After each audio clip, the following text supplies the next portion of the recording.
What's up, everybody? Hope everybody's having a good day. Thanks for tuning in to Redline Outdoors. Make sure you watch the full video because there will be a giveaway at the end.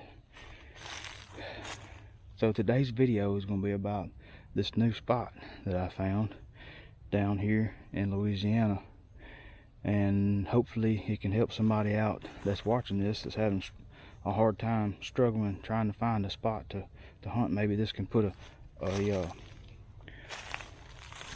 put something on your brain, and maybe you can look for something like this where you hunt. Now, this spot offers just about everything except for water that a deer could possibly want. So first of all, here in Louisiana, it is legal to bait. However, I'm not baiting this spot. Period. End of story at all. Okay, so let me set the stage. The tree that I picked is a white oak right over there. Over yonder is select cut hardwoods with a lot of undergrowth. This behind me is somewhat open hardwoods as far as I can go that way before I'm off of this piece of property. In front of me is thick bedding area, 100%. That's where they're bedding. Okay, I know they are because I jumped 3 deer in here whenever I scouted it, and I actually hunted right over there, probably 70, 80 yards last year, and a lot of the deer were coming to in here or coming out of here. Before I could scout this property good, I did not know that's where they were bedding. So I didn't scout this property till end of September-ish, somewhere like that, last year, so I didn't have a whole lot of time. So they say it takes 3 years to figure out a piece of property, and that could be true. So I don't know if you can tell, but that up in there is thick. I'm not even gonna go in there. Like it's thick, but you have to get on your hands and knees dang near it to get through it. And right out in front of my stand, this bedding area right here, okay, goes out into a point, if you will, into a pasture. Okay, so that spot offers nighttime feeding in that pasture, or chasing does in that pasture, come back in here to the bedding area. Also, the spot has acorn trees with acorns. I've already checked them. Okay, I've got red oaks, white oaks, and pin oaks right here. Okay, now this bedding area is I don't know, it's not that big. Probably, I guess it's fairly decent. It's probably an acre, I would say. That little thicket right there is probably an acre, and it runs the length of a pasture right through there. Alright, so let me put something else in your brain that a lot of people are confused on, is that if you find a good acorn tree in the wide open hardwoods such as over there, and it could have acorns all over the ground, yes, the deer may be going to it and hitting it and eating it, but who knows what time they're getting in there. I'm literally 35 yards from their bedding area right here. This is a spot that you could hunt all day long and have the potential of killing a deer at any point in time, because all they have to do is slip out of that bedding area, look, and come feed right here at this white oak. There's a red oak right there. There's a pin oak.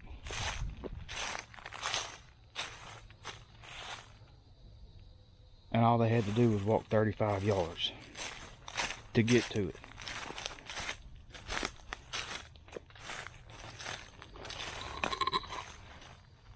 Acorns acorns thick. That's where they're bedding. That white oak you see through there is the tree that I picked out. I'm not saying that these deer won't filter past this tree and go out in the open hardwoods, but the closer you are to their bedding area, you can intercept them before they get out there. So there's lots of rubs in here from previous years and last year, okay? And there's a trail that goes in right here. Now I'm right, my tree is right here, okay? I'm right on the edge of this bedding area. It goes like this and goes off, and then that select cut is right over there. I would show you on the map, but this is one of those situations that you have to put boots on the ground and come out here and actually look, because you can't really tell much of a difference on the aerial. There's no terrain features, nothing like that. It's just flat and bedding area. So that's a lot of times what you have here in the South. You don't have the terrain features and the pinch points. I'll be talking about pinch points in the South probably later on, but you don't have the classic pinch points where they have to pinch through there like you do in the Midwest in between two fields or whatnot. But you don't have that here. It's just a huge block of timber. So this bedding area just goes right here, straight through here, and I'm on the line, okay? And what I did to spruce this place up, now this is going to be a quick video, and I'm just showing you, maybe put some ideas in your head of what you can do on whatever piece of property you're hunting, okay? So what I did is, there's my tree, white oak, right up in there. I don't have a shot right here, which is okay, because I did a lot of work in here. I mean, it took me 3 hours to trim all this out. It's pretty thick in here. There's an old rug right there. So what I did was I left some limbs. There's you a scrape licking branch. Boom. You can come in here and hit this, and I actually hung one right here. This is a vine, okay? Cleared out that, zip tied it up top. Got another one right here. That's just a limb draped over the top of that limb, and that's all it takes. I got a clear shot to him. Where's my tree? There's my tree. I got a clear shot right here. Boom. There's your acorn trees, white oak, pin oak, red oak. I got another licking branch right here.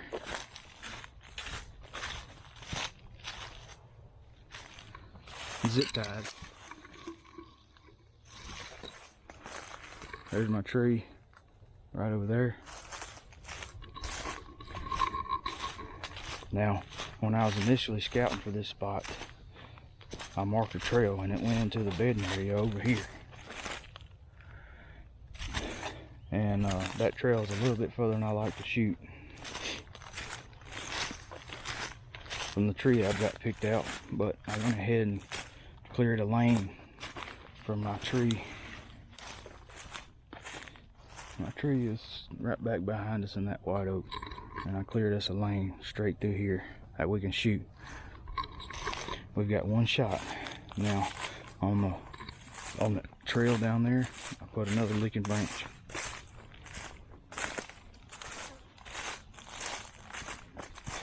These licking branches are just, I just try to make it convenient for them to come in here and bump and hit, and leave some scent behind, spend some time right here, and then go do whatever they need to do. But I hung one there just for the heck of it, right there. Clear shot right there. That's not the trail. This licking branch will actually probably be the best licking branch that I've got at this spot, because it actually intercepts a trail. It is absolutely right over the top of their trail. Whenever they walk through there, they have to rub it to get through there.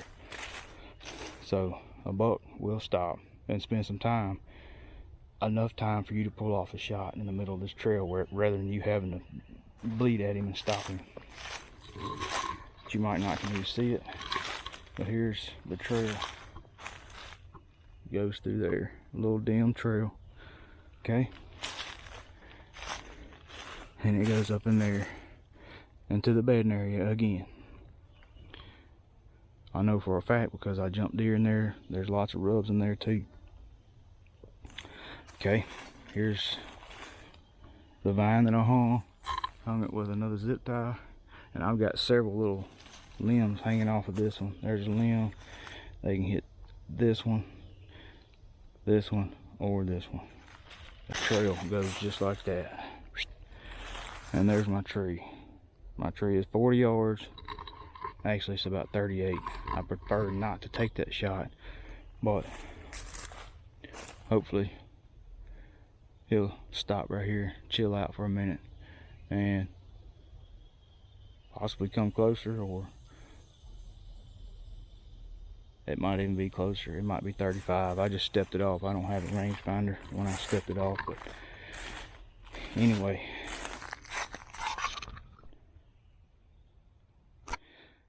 This is just a short video of maybe putting some ideas in your head, maybe something that could help you out at your hunting spot where you're hunting. Maybe you're struggling trying to find a spot, but try to get closer to their bedding area so you can intercept them before they get out in the big timber. If you're hunting a big timber spot like this, closer you are, the better. Now, the first time I hunt here, remember, I am not in the bedding area. Their bedding area is right there. So I will hunt here in the evening. I will get here about midday, and the conditions have to be perfect. It's not going to be, maybe. No, it has to be perfect. The conditions will be perfect when I sit in the tree the first time. After today, I will not be back in here, period, until that day. I'm not putting any cameras in here, not baiting, not doing anything. I'm completely finished. I will not be back here. The first time I hunt, it will be the best sit. That normally whenever you hunt a spot, the best sit is the first sit. So make sure your conditions are right. I will hunt that day from midday till dark, probably well after dark, till the deer finish filtering out into this big timber, and then I'll slip out of here, and then I'll come back the next morning and probably sit all day. Okay, and then after that we'll see what happens. Now, I chose to hunt out of a saddle out of this spot. I've got screw steps, and at the top I've got 5 screw steps for my platform, and all I have to do is slip up there with my saddle, strap it to the tree, and I'm hunting. So think about this. This spot offers everything you need. It's got food, it's got cover, and their bedding's right there. Food, cover, and everything but water. Now, during the rut, the bedding's right up there, okay? These bucks will skirt this transition from where it's open right here to where it's thick over there when the wind's blowing this away, okay? And they'll scent check for does. They'll walk this entire line downwind and scent check for does that are in this bedding area, okay? So keep that in mind. So hopefully you learned something from this video, and I encourage y'all to get out and take care of this stuff right now. It is the first part of July. It is hot. I would rather be doing other things right now, but I certainly don't want to be in here in October doing this mess and stinking it up. These deer, you know, they probably won't be back in here for days just for me doing this today. All I did was hang a couple licking branches. I trimmed it and hung those screw steps a couple days ago, actually in the pouring down rain. So all my scent from that day is probably gone, but I'm super excited about this spot. The reason I'm not hanging any cameras here is because I've seen it before. If you hang a camera by one of these scrapes or something other, a mature buck will see that camera and he'll possibly spook on it. Here in Louisiana, it's highly pressured here. Our gun season starts October the 15th, ends January the 15th. That's primitive. October 15th, January the 15th, so there's hunters in the woods for a really long time. So they're pressured here. They're skittish. I'm not putting any cameras in here. I will do my inventory somewhere else on this property, on corn or mineral licks or whatnot. So this place will be totally unmolested, whatever you want to say, undisturbed whenever I come in here and hunt. So anyway, I said I was gonna do a giveaway, so I'm gonna send you a hat and a decal to whoever can solve this riddle below. Good luck to you. Appreciate you coming along with me today. I hope you'll subscribe before you leave. Hit that like button and share this with your friends. And I hope y'all have a great day. Y'all get out there and get y'all stuff ready. Do your homework. Y'all have a good one. So one thing I am going to do before I leave this spot is I'm going to turn on my Onyx tracker in my pocket and walk out of here exactly how I want to come in here whenever I hunt here in the morning or leaving here in the evenings. That way all I have to do is go back in my Onyx tracks and pull up this track and follow exactly how I came in here, and don't even need a light. You can use a dim light to watch your feet when you're walking in, but when you're walking out, setting this track, walk exactly how you want to leave this spot and enter it every time. So just a little tip real quick.